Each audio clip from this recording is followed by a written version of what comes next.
It's pretty daunting to show up on set and not know exactly how to light something and not know how to move forward to tell the story you're trying to tell. With a million different options and the ability to put a bunch of different lights in a bunch of different situations, it's hard to really pinpoint what works and what doesn't, especially when there's no real rubric as to what's good and what's bad. So in this video, we'll do a bit of a lighting breakdown on some of the shots that I've been working on recently so I can explain to you what has been working for me lately so that you can maybe apply it for your own photography.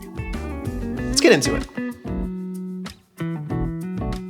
Hey everyone, welcome back. My name is Sergio, and I'm a commercial photographer here in Victoria, BC, and one thing that's been pretty steady throughout my career is my overuse of lights. But the decisions we make on set are what actually shape our images at the end of the day. So I've got here a bit of a product shot with some interesting little reflections that we're going to talk about how we got, and we've also got a more matted type of product shot, as well as a people and interiors lifestyle style shot as well. But thing is, all of them are lit pretty much identically, minus a few different modifiers. So let's dive into what it is that we've done. So for this first shot, what we were trying to do is emphasize the food and the importance of well-balanced eating for students that are just learning how to grow their own food. And one of the things I wanted to incorporate is all the different colors from all these different foods. But the thing is, that also means that some of them are going to be a little bit more matted, like this kiwi down here, and some of them are going to be a little bit more shiny, like the lemon over here. And pairing it with some silverware, which is typically some of the harder things to photograph in product photography or in food photography.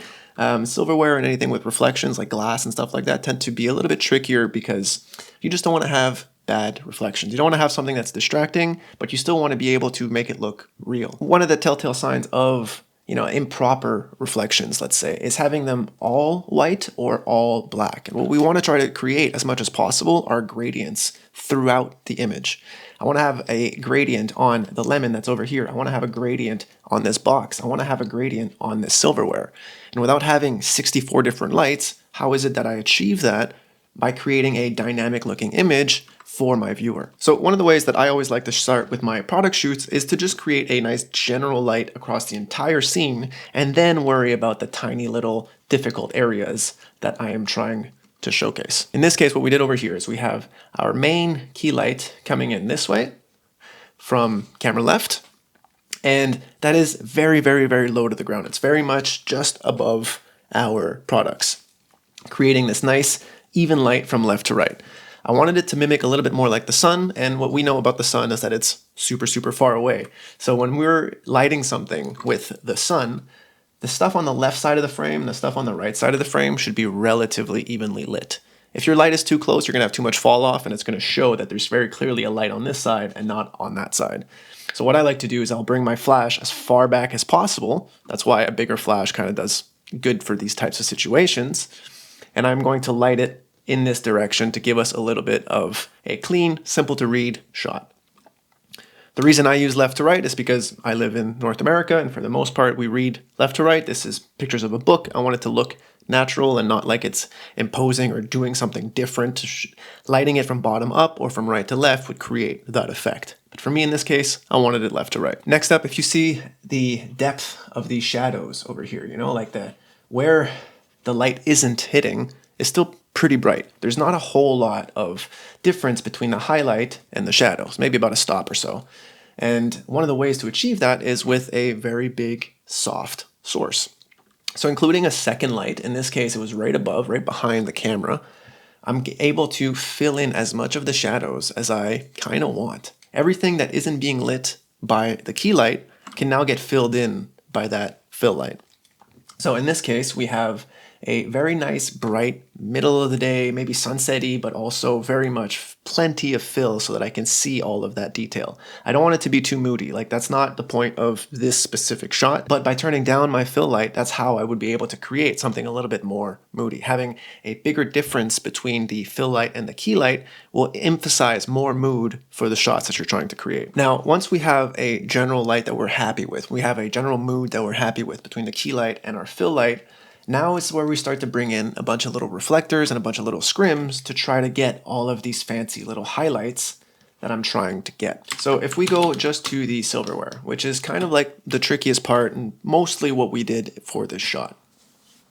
In order to create something that looks pleasing, like I said, I want to create gradients. I want to create a difference between the highlight and the shadow over here so that I can see the shape. The whole point of what we do in photography is making a 2D representation look 3D. So if things have shape, we have to make it look like it does. And if we have a key light that's super, super far away, that's lighting the left to the right very evenly, we're not going to create a lot of drama that way. So the only way to do that is with scrims and flags and reflectors and ways to block light or add light to tell the story we're trying to tell. For this one over here, I wanted the fill light that's coming above to still have a bit of a reflection on our knife over here. So what I did is I have over here, the outside of camera over here is we've got a scrim that's giving us all of these little highlights that you're seeing on the plate, as well as the highlight that we're seeing on our silverware. And it's a very minuscule part of the image. It's not something that's going to revolutionize your shot. It's not going to make the shot, but it will elevate the shot from a amateur, low-level type of product photographer to something a little bit more on the high-end scope.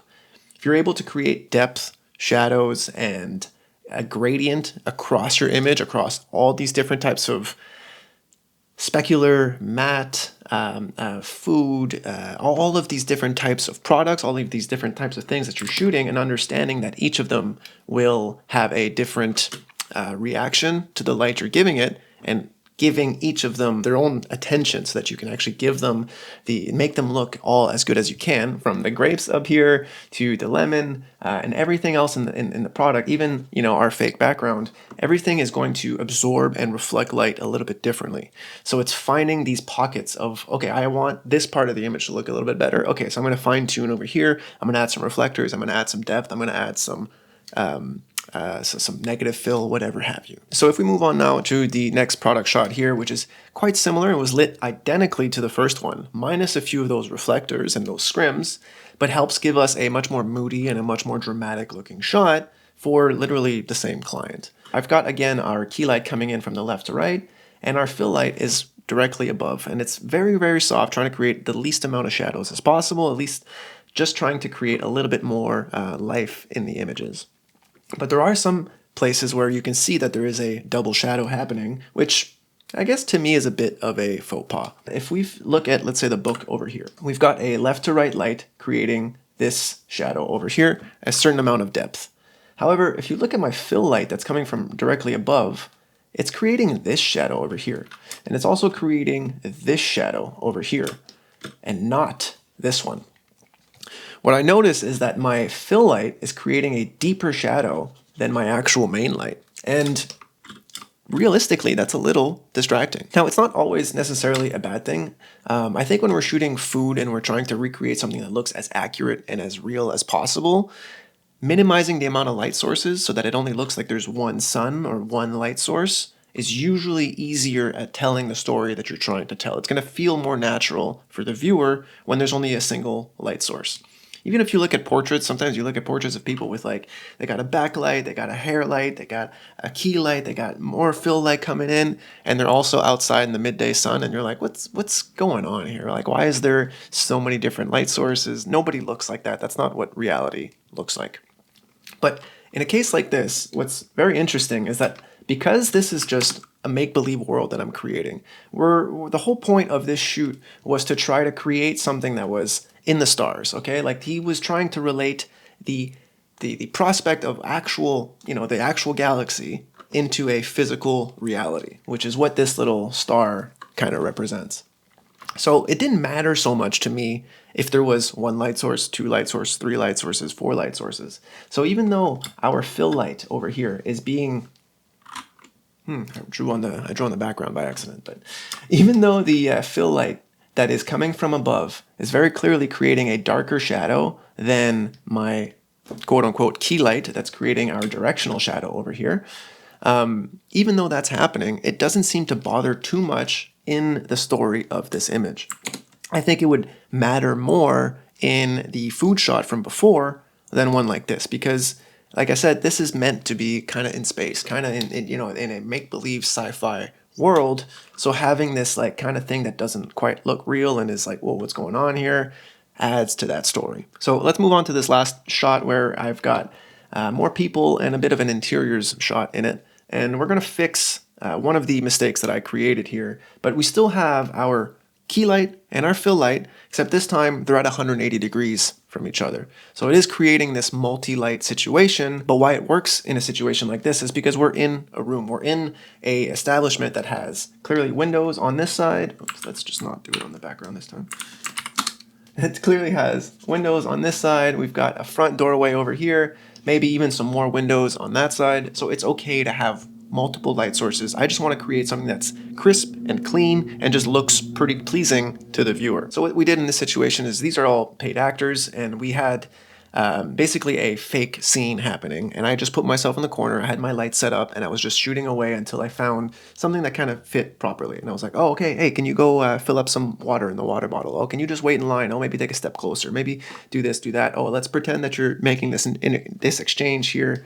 Let's have that be our main focus. And then have maybe a child coming in. We had like a bunch, because this was meant to be for all ages. So the whole point of this was try to create a little bit of diversity in our age group of models. These were all chosen by the client. This was something that they showed up with. I just showed up, took some shots, and then left 90 minutes later, and this is what we kind of came up with. So really not like some super high-end lifestyle shoot, but still happy with some of the images we came out with. So I knew that my main focus was going to be our main client in the middle here, and in order for it to be lit properly and for our eyes to actually go there first, I wanted to create a little bit of lines and movement in the image that draws our attention towards the middle, draws our attention to the main action. But it also has to be lit that way. So what I've got over here is I've got my main light kind of just outside of camera that's shining over and across, but I'm creating a more broad fill. I'm not creating like these super little spotlighty looks. I'm creating a broad fill to try to create this aesthetic of like just a nice, bright, clear environment.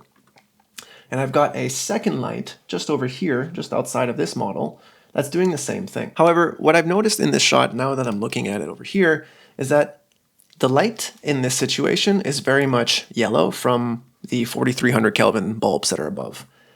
Over here, however, I very much have my daylight lights coming in, and they're creating a little bit of like this like bluish light over here versus this yellowish greenish light that's over there, which clashes in between the two. I don't want to create something that looks deceiving. The whole point is I'm trying to recreate nature. I'm trying to recreate what it could be in reality, but just elevating it a little bit. So I want all of those light sources to be consistent. So in this case, since I didn't have a whole lot of time on set, I wasn't gelling my lights, I wasn't even shooting tethered, I didn't have time to review all of these tiny little mistakes, but we're going to use a little bit of editing to fix our lighting setup here. So if I just take a copy of the background here, I'm going to open up a hue saturation layer, and I'm just going to pick over here, which should be blues, exactly, and I'm just going to desaturate them as much as possible without it creating something that looks too strange. And then I'm going to take a black paint brush over here and just paint over where I don't want it to happen. So like the jacket, let's be a little bit more specific about it. The jacket, we got a little bit on his shorts, and then maybe a little bit on our main model here with the water bottle in the back. Boom. Now, by just toggling that on and off, I can see that all of these little blues that the daylight, the window light, or just my flashes that are pushing into the scene that aren't the exact same temperature as the 4300 Kelvin bulbs above, now I can make it all look a little bit more consistent. It's not like a make or break for the shot, but I do think it helps elevate this image and make it look a little bit cleaner. One of the things I don't want you to overthink and overcomplicate is your lighting. There are so many different things from modifiers to the placement to the intensity of your lights. It's hard to know what to do, when to do it. But for the most part, I show up with two lights, a hard one and a soft one, at least a key and a fill. I often tell you that a one light setup is more than enough as well, and it usually is. But if you're at that level where you're pushing that one light and you're always constantly like, oh, I mean, I have a lot of direction. I'm able to create like a very moody look, but I can't create something that's bright and airy because I don't have light in my shadows. If I'm creating something that is pitch black, something that has a lot of key light coming in, well, you're always going to have a lot of depth in shadows. And you could be like, oh, I like that moody aesthetic. But some of your clients might not. And for a client like this specifically, that's not what they wanted. Same with the client here. They wanted something bright and airy. So in order to do that, you need to fill in those shadows. necessary. Hope you learned something. I hope you got a little something out of this one. Leave a like on your way out and subscribe if you're new here, and I'll see you guys in a couple days. Later.